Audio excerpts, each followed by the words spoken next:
যে 13 তারিখ আসিবার আগেই লকডাউন সফল হইয়া গেল।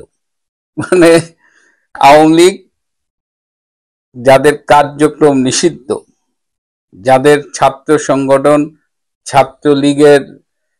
ছাত্রলীগকে নিষিদ্ধ করা হয়েছে, তাদের ডাকে 13ই নভেম্বর যে লকডাউনটি হওয়ার কথা এবং যার ওয়ার্ম আপ হিসেবে বিক্ষোভ শুরু হয়েছে গত 10ই নভেম্বর থেকে, সেটি 13 তারিখ আসার আগেই সফল হয়ে গেছে। এবং আজকে যখন আপনাদের সাথে কথা বলছি তখন 13ই নভেম্বর, ঢাকা এখন 11টা বেজেছে। এর মধ্যেই ঢাকা শহর মানে সেই যে কোভিডের মতো সেই লকডাউন, গাড়ি ঘোড়া তেমন নেই, দূরপাল্লার বাস ছাড়েনি, মানুষজনের স্বতঃস্ফূর্তভাবে রাস্তা অবরোধ। কথাই ছিল যদি ঘরে থাকতে চান ঘরে থাকবেন, আর যদি রাজপথে নামতে চান নামবেন। তো যতদূর খবর পেয়েছি ঢাকার সাথে কুমিল্লা, ঢাকার সাথে বিভিন্ন শহরের যে যোগাযোগ সেগুলো বন্ধ হয়ে গেছে।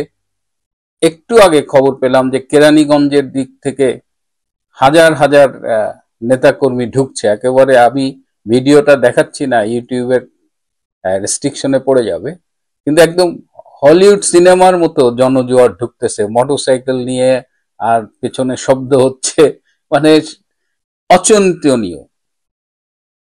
অচিন্তনীয়। সিম্পলি ঢাকাবাসী এবং সারা দেশবাসী যেভাবে আওয়ামী লীগের এই লকডাউনকে সফল করছে, তাদের অবশ্যই অভিনন্দন না জানিয়ে পারা যায় না। আমার তো মনে হয় না যে আমরা কেউ কল্পনাও করেছিলাম যে এত স্বতঃস্ফূর্তভাবে একটা লকডাউন হবে। কালকের একটা ঘটনা বলি। মোহাম্মদপুর কাঁচা বাজারের একজন সবজি ব্যবসায়ী, তিনি সাধারণত 6টার দিকে বাসায় চলে যান, কিন্তু কালকে তিনি 6টায় যাননি, তিনি আরো কিছুক্ষণ থাকবেন। কেন চাচা, আপনি কেন একটু বেশি সময় থাকবেন? বলে আজকে আমি আর কয়টা টাকা বেশি বেচি বাবা, আমি কালকে সবজি বেচতে আসবো না। আমি চাই লকডাউন সফল হোক, আমাদের শেখ হাসিনাকে দরকার, শেখ হাসিনার দেশে ফিরে আসা খুব দরকার। তো এইটা ছিল একজন সবজি ব্যবসায়ী যার কোনো রাজনৈতিক সম্পৃক্ততা নেই, তিনি কোনো দল করেন না। তো এরকম মানে লক্ষ লক্ষ কোটি মানুষের মনের কথা ছিল এটা। এদিকে শিবির, বিএনপি, ইনকিলাব মঞ্চ, এরা মানে 32টা দল, ইনুস যখন দেখছে যে তার আর্মি, বিজিবি, পুলিশ দিয়ে হবে না, তখন সে 32টা রাজনৈতিক দলকে অনুরোধ করেছে রাজপথে নামার। তো গতকাল বিএনপির কিছু লোকজন ফার্ম গেটে এই লকডাউন যারা ডেকেছে তাদের বিরুদ্ধে মিছিল করছিল, জনগণ ধরে এমন মাইর দিচ্ছে। যাই হোক, শিবির তারা আবার এই যে দেখেন, দুইটা ছোট্ট ভিডিও দেখায়, একটু দেখেন। 10টার পর থেকে এখন পর্যন্ত আমরা বিএনপি এবং শিবিরের কর্মীদের গাড়িতে আগুন লাগানোর সময় গ্রেফতার করেছি। তারা 2টা বাসে আগুন দিয়েছে। আমাদের কাছে প্রমাণ আছে তারা ককটেল মারছে এবং দোষ আওয়ামী লীগের উপর চাপানোর চেষ্টা করছে। প্রিয় দেশবাসীকে অনুরোধ করব, আপনারা আগামীকাল 13 তারিখ নিজ গৃহে অবস্থান করুন এবং যানবাহন এড়িয়ে চলুন। খোলা তেল কোনো ব্যাগে গাড়িতে ভাই, তেল এইভাবে কেউ ব্যাগে নিয়ে ঘুরে না। আপনি কেন তেল নিয়ে ঘুরতেছেন? কি করেন আপনি? কি করেন? আমি যাই করি, আমরা জানতে হবে না? আপনি তেল ব্যাগে নিয়ে আপনি জানেন যে দেশে একটা ক্রুশিয়াল মোমেন্ট চলতেছে, আপনি তেল কেন ব্যাগে নিয়ে ঘুরবেন? আপনার উদ্দেশ্য কি, বা এটা কি আসলে এইভাবে আমাদের কোনো উদ্দেশ্য নেই? না, তেল বাইক তো আমরাও চালাই, বাইকে তো তেল আপনি জানেন, আপনার সিস্টেম আলাদা, আমাকে চালানো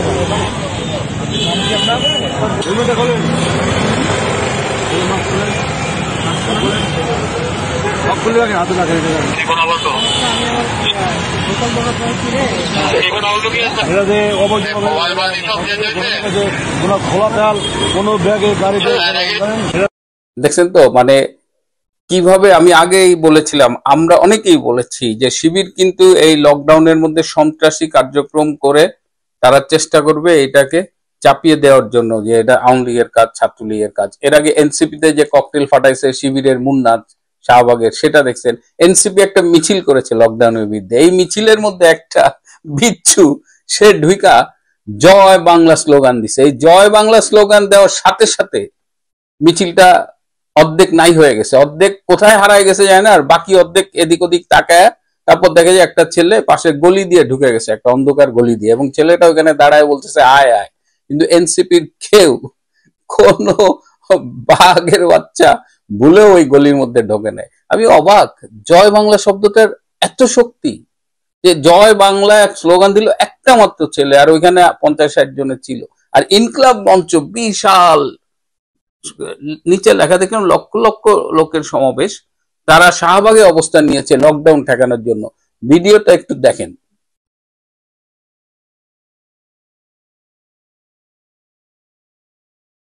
আজকে যারা লকডাউন করছেন তারা ভীষণ শান্তিপূর্ণভাবে লকডাউন করছেন। এবার এই ছোট্ট ভিডিওটা একটু দেখেন, দেখেন সাধারণ মানুষ কি বলছে। ভাই কি অবস্থা, যেতে পারলেন না? না ভাই, আর যাওয়া হলো কোথায়? এখন কোথায় ফিরে যাচ্ছেন? আপাতত চা খাই। আপাতত চা খান।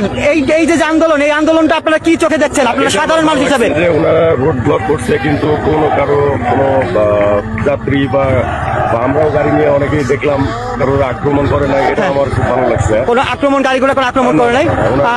তাহলে আপনি সাধারণ মানুষ হিসেবে তাদের আন্দোলন কি যুক্তি না অযৌক্তিক সেটা একটু বলবেন। আপনি সাধারণ, তারা করতেই পারে, যে কেউ করতে পারে। যে কেউ। আপনার বাসা কোথায়? আমার বাসা হচ্ছে মাগুরা জেলায়। তাহলে একটু চা খাবেন, তারপর যদি সময় যদি যেতে পারেন তাহলে যাবেন। তো আমি রেসপেক্ট করি তাদের, যেহেতু তারা ব্লক করছে, এবং নর্মালি আমরা দেখি এর আগেও যথেষ্ট দেখছি কথানে বার্তা নাই, গাড়ি ভাঙছে, ইভেন তো প্যাসেঞ্জার আক্রমণ করছে, আগুন ধরাইছে, তো সেরকম কোনো সিমটম আমি দেখি নাই, এবং আমার এটা ভালো লাগছে। থ্যাংক ইউ দর্শক। এখান থেকে কিন্তু আজকে যিনি ঢাকা যাওয়ার জন্য রওনা দিয়েছেন, মাগুরা থেকে এসেছিলেন, তিনি কিন্তু যেতে পারলেন না। অর্থাৎ তিনি বলেছেন যে তাদের আন্দোলন কিন্তু ভালো লেগেছে, কারণ আজকে সারা পৃথিবীর চোখ কিন্তু ঢাকার উপরে, লকডাউন ঢাকার উপরে, এবং পৃথিবীর কমপক্ষে 70টা আন্তর্জাতিক মিডিয়া এই বাংলাদেশের এই লকডাউনের নিউজ কভার করার জন্য বসে আছে। আমার একটা বিদেশি বন্ধু আছে, সে বিদেশি গোয়েন্দা সংস্থার সাথে কাজ করে। তিনি আমাকে বললেন যে আমরা কিন্তু গভীর মনোযোগের সাথে এই 13ই নভেম্বর আমরা দেখছি, এবং আমরা দেখতে চাই যে আওয়ামী লীগ কতটা স্ট্রেংথ নিয়ে রাজপথে নামে।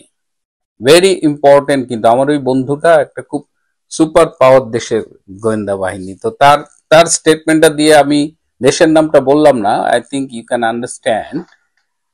তো এই অবস্থায় পুলিশ দিয়ে, আর্মি দিয়ে, 32টা দলের লোকজন দিয়ে ইউনূস কিন্তু আগের থেকেই লকডাউন সফল করে রাখছে।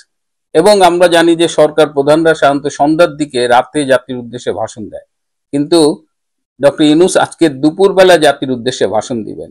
এই দুপুরবেলায় কেন ভাষণ দিবেন? তিনি দেখলেন লকডাউন হচ্ছে, লোকজন ঘরে বসে আছে, সুতরাং সন্ধ্যা পর্যন্ত কেন ওয়েট করি, আমি দুপুরেই ভাষণটা ডেলিভারি দিয়ে দিই। মানে বুঝছেন তো, মানে লকডাউনের সুবিধা উনিও নিতে চাচ্ছে। স্কুল কলেজগুলো মোস্টলি অনলাইন। ঢাকা বিশ্ববিদ্যালয়ের 5টা গেটে তালা দিয়ে সেখানে পোস্টারে কাগজে লিখে দিয়ে আসছে বিএসএল। তাদের একজন আবার ফোন করে বলল, বস ঢাকা বিশ্ববিদ্যালয়ের গেট বন্ধ করে দিচ্ছে। তো ঢাকা বিশ্ববিদ্যালয় যেখানে শিবিরের অনেক অনেক সন্ত্রাসী থাকে শুনছি, সেই ঢাকা বিশ্ববিদ্যালয়ের গেট পর্যন্ত এই আন্দোলনকারীরা বন্ধ করে দিয়েছে। তো সবখানে সারা দেশের মানুষের মধ্যে এত স্বতঃস্ফূর্ত সমর্থন। মানুষ আসলে ডক্টর ইউনূস এবং তার গংদের উপরে বিরক্ত হয়ে গেছে। তাদের মুখ দেখতে চায় না, কথা শুনতে চায় না। ওই ডাস্টবিনটা দেখলে তো মানুষ জুতা মারে, মানে টিভির পর্দায় জুতা চূড়া মারে, এরকম অবস্থা। নাহলে টিভি চেঞ্জ করে ফেলে চ্যানেল। এই রকম অবস্থায় এখন আওয়ামী লীগ তারা হয়তো এতটা ধারণা করেনি, কিন্তু যে স্বতঃস্ফূর্ত সাফল্য পেয়েছে তাতে আগামী দিনে আওয়ামী লীগকে কিন্তু দাবায় রাখা যাবে না। সুতরাং বুঝতেই পারছেন যে এখন ইউনূস শিবিরে পালানোর অলরেডি হিড়িক পড়ে গেছে। দেখলাম যে এই ঢাকা বিশ্ববিদ্যালয়ের ভিসি নাকি ডেনমার্কের রাষ্ট্রদূত হবেন।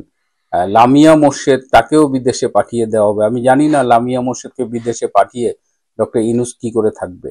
এদিকে আলী রিয়াজ তো পালায় গেছে, ডক্টর খলিলও চলে গেছেন। তো এই যে পালানোর হিড়িক, রাষ্ট্রদূত হিসেবে দেশ ত্যাগের হিড়িক, এই সব আরো বাড়তে থাকবে। আর এদিকে দেখেন আর্মি পাশে দাঁড়িয়ে আছে, তার পাশেই আন্দোলনকারীরা স্লোগান দিচ্ছে।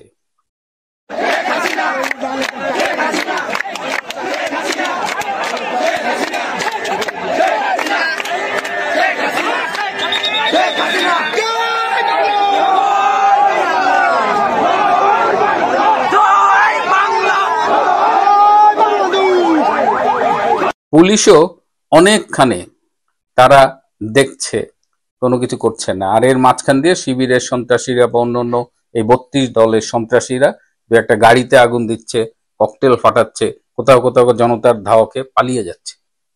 সুতরাং এই হলো আজকের লকডাউনের আপডেট। যদি ভালো কোনো খবর থাকে আবার দেখা হবে সন্ধ্যায় কিংবা রাতে। Till then stay tune, happy lockdown. ভালো থাকবেন, সুস্থ থাকবেন, তার চেয়েও জরুরি হলো নিরাপদে থাকবেন।